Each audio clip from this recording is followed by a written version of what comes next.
تو مسئلہ سن لیجیے. ایک بھائی نے پوچھا کہ جی شاہ صاحب آپ نے گزشتہ جب ایک مسئلہ بتایا تھا کہ اگر آنکھ میں دوائی ڈالیں تو روزہ ٹوٹ جاتا ہے، تو اگر آنکھ میں سرما ڈالے تو روزہ نہیں ٹوٹتا ہے.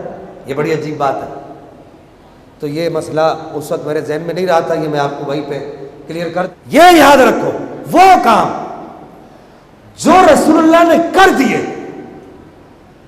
ان کاموں کے کرنے سے روزہ نہیں ٹوٹے گا. مثلا حضرت موسیٰ علیہ السلام جب تورات شریف لینے کے لیے گئے 30 راتیں آپ کو رکنے کا حکم ہوا، پہلے 10 پھر 10 پھر 10. جب 30 راتیں مکمل ہوئی تو حضرت موسیٰ علیہ السلام نے روزے بھی رکھے.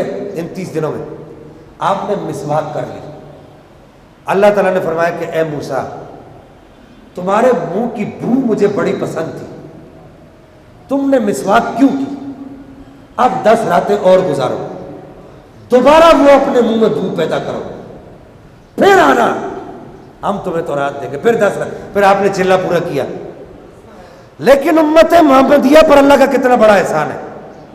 سرکار نے فرمایا روزے میں مسواک چاہے جتنی کر سکتے ہو کرتے رہو. اونچا بولو نا سبحان اللہ. نہ تمہارا روزہ ٹوٹے گا نہ رب ناراض ہوگا. حالانکہ وہاں حضرت موسیٰ علیہ السلام کو کیا کہا گیا تھا کہ موسیٰ مسواک کیوں کی ہے، اب تمہیں ٹھہرنا پڑے گا.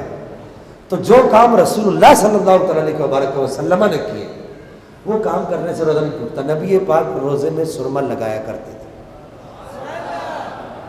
اچھا اب وہ جوان نے ساتھ میں یہ بھی پوچھا، کہا کہ اب وہ سرما حلق میں آ جائے تو پھر بھلے آ جائے حلق میں. سرکار نے کر دی نا، وہ مالک ہے.